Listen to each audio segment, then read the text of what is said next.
Foi dito aqui de manhã, eu disse e vários oradores disseram que cada vez mais, ainda hoje a Sra. Comissária Elisa Ferreira fazia essa referência, cada vez mais há pessoas a viver nas cidades.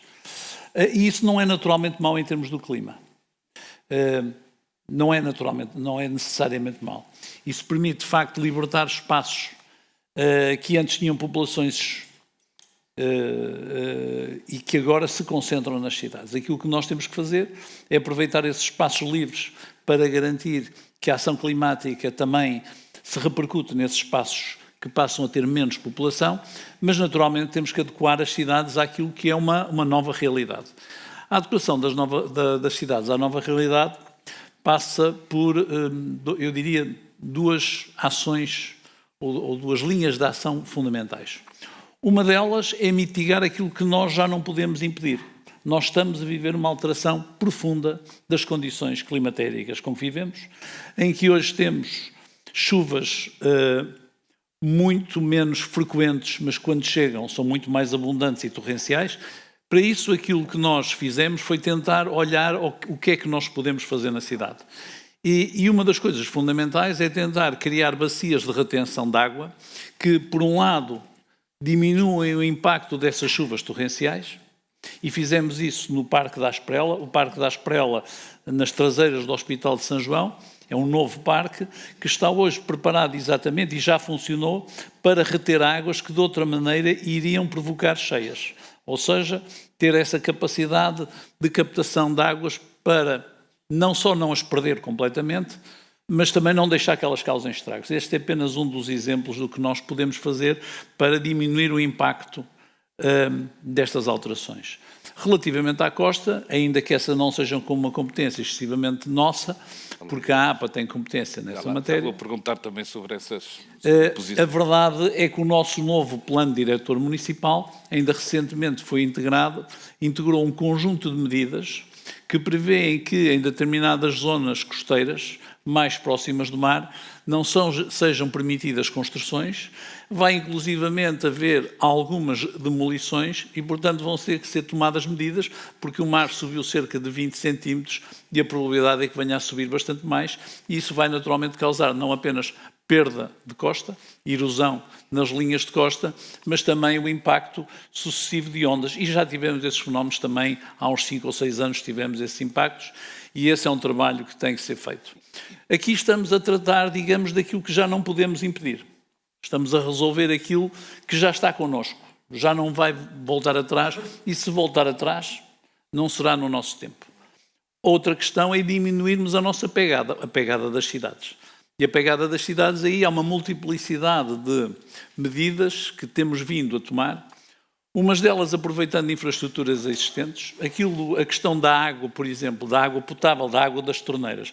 Quando nós chegamos à cidade, a perda de água, ou a água não faturada, que é o valor, a referência mais interessante, andava nos 23%, 24%, neste momento está em 13,5% e nós acreditamos que vamos chegar a 10%. A outra questão tem a ver naturalmente com a questão energética. Nós na questão energética tivemos uma primeira preocupação, foi olhar ao parque habitacional da Câmara, que é muito grande, nós temos cerca de 13 mil habitações, e dotar essas habitações de eficiência energética. Ao dotarmos essas casas de eficiência energética, não apenas diminuímos a necessidade de consumo de energia para aquecer as casas, como ainda por cima aligeiramos a fatura que as famílias têm que pagar. Há aqui uma situação win-win. Mas hoje estamos com uma nova ousadia, que é utilizar os telhados dessas casas para produzir energia fotovoltaica. E, portanto, a mesma coisa relativamente àquilo que tem a ver com a recolha do lixo. Nós hoje conseguimos separar, está ali o meu vice-presidente, que é quem trata disso, cerca de 37%. Já vai em 42%, estão a ver? Portanto, todos os meses ele me vai dando boas notícias. Vai-me dando boas notícias. E neste momento não há nada, há menos de 1% do nosso lixo que vai para aterro. E o resto é utilizado para a produção de energia. E, portanto, estes são os géneros de medidas que nós temos que tomar, como digo, de uma plataforma dual, de dizer uma coisa é termos que viver com o que já temos, outra coisa é diminuir as alterações climáticas dentro daquilo que é o esforço que uma cidade que tem 250 mil habitantes pode fazer, mas sabendo que, ao mesmo tempo, isto implica a questão fundamental. E a questão fundamental é a alteração de hábitos. Existe sintonia entre aquilo que é o vosso poder municipal e os poderes mais acima, no caso de Vigo, o poder da regional, no caso de Portugal, o poder governamental. Existe dificuldade em implementar algumas das necessidades? Nós temos capacidade de se fazer ouvir? Existe coordenação? Quando nós falamos com o Ministro do Ambiente, nós rapidamente chegamos à conclusão que os nossos objetivos são os mesmos e não tem faltado também fundos, portanto a União Europeia também não falta com isso. Onde é que nós temos o problema em Portugal? É nos níveis intermédios. Nos níveis intermédios, na APA, por exemplo, é um desespero. Nós começamos a discutir a questão da costa com o Ministro Moreira da Silva. Foi com ele que se fez o mapeamento das necessidades de tomar medidas de proteção da costa. Nós até hoje ainda não temos planos de praia.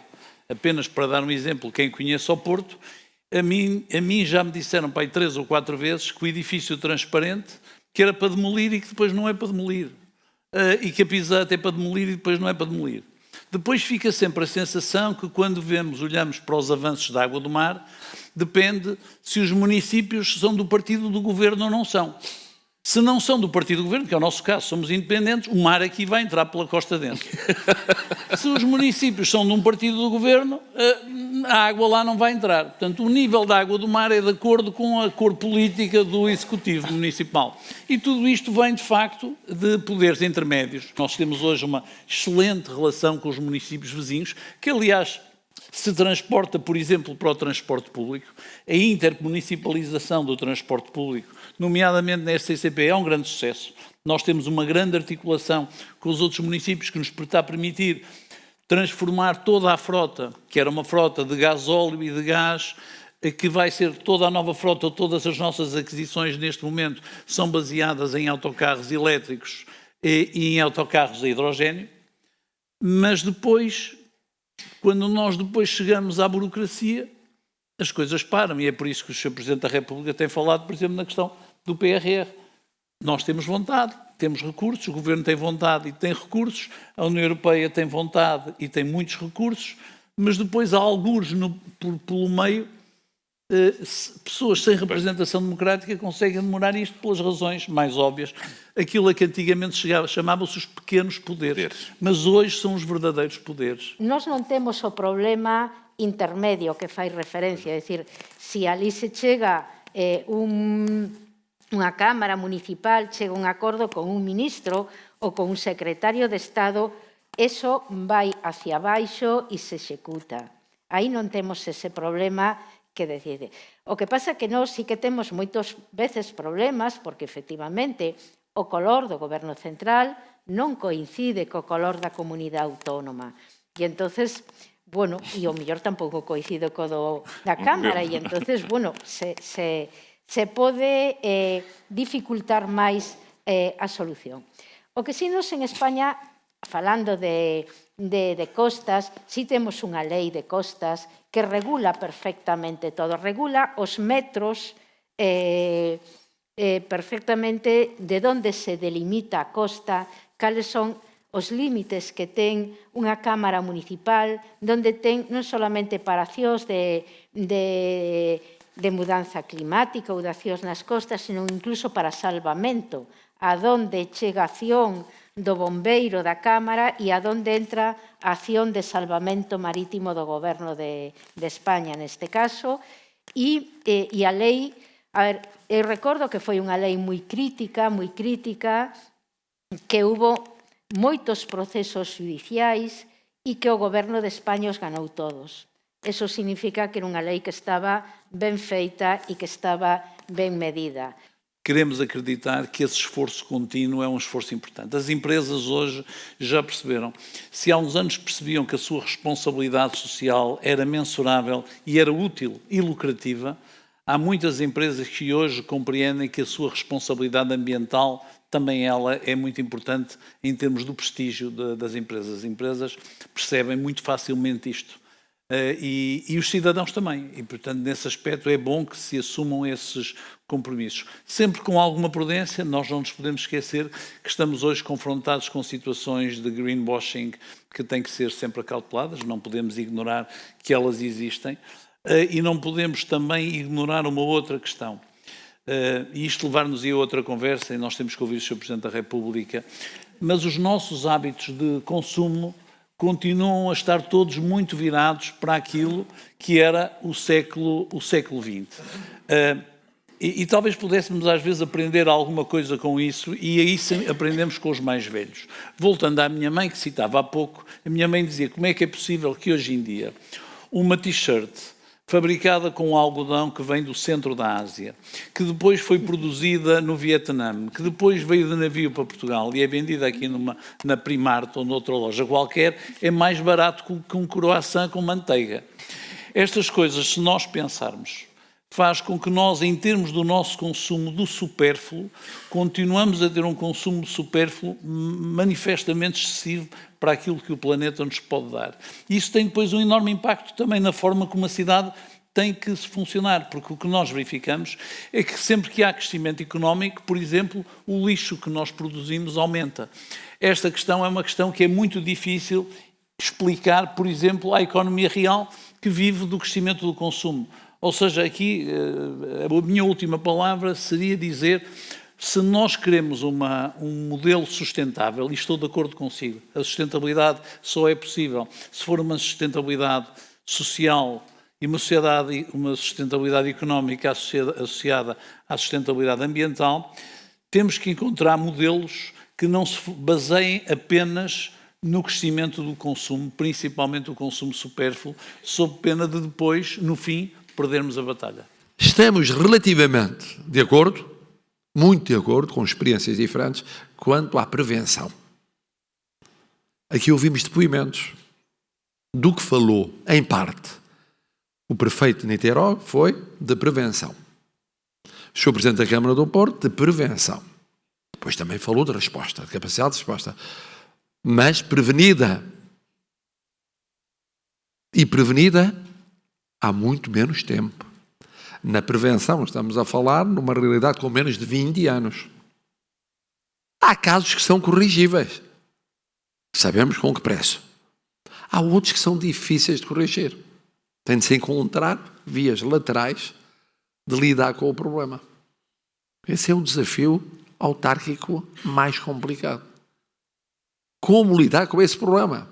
Bom, encontramos aqui uma derivação que minimiza o problema, que dá alguma defesa para expressões mais graves do problema. Mas o problema está lá. A subida do nível do mar está lá. A erosão das costas está lá. Depois remenda-se aqui, remenda-se acolá. Encontra-se uma forma de solução mais rápida ou menos rápida para. E é aqui que entra a tal dificuldade perante os factos consumados da conjugação dos vários níveis de administração. Que não é o nível nem dos grandes decisores, nem de quem lidera, porque tem a noção da importância da matéria. Mas é de quem tem de executar, em termos de estrutura administrativa, e não vê como. E a melhor maneira, quando não se vê como, é deixar ficar como está. Tem a ver com a consciência cívica. Haver um esforço muito grande para esta preocupação cívica que aqui foi denotada por estes autarcas. Evitar casuísmos irreversíveis para o futuro. Evitar. Uns queridos e outros não percebendo.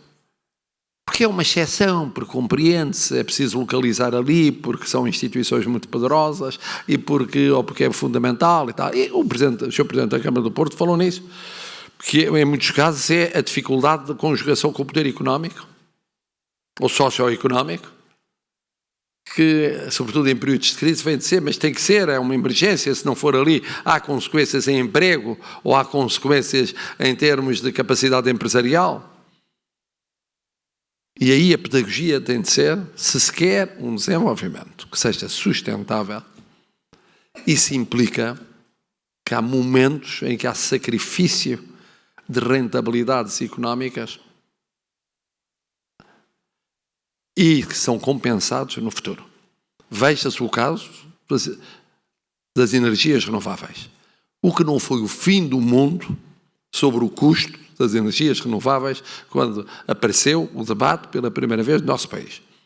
E nós íamos a reuniões internacionais, explicávamos e olhavam para nós como se fôssemos loucos. Aqueles não têm dinheiro para fazer outras coisas mais necessárias e vão se lançar nas energias renováveis. Isso é uma tonteria. Agora o debate passou para o hidrogênio verde. Mas pode ser para outra forma diferente de energia. E é preciso muita força para fazer essa pedagogia. A curto prazo tem custos. A curto prazo tem problemas empresariais, ou sociais, ou políticos. A médio prazo, a longo prazo, não agirmos bem já tem um custo brutal. E depois irreversível. Ou dificilmente reversível. É tão grande que demora imenso tempo a corrigir.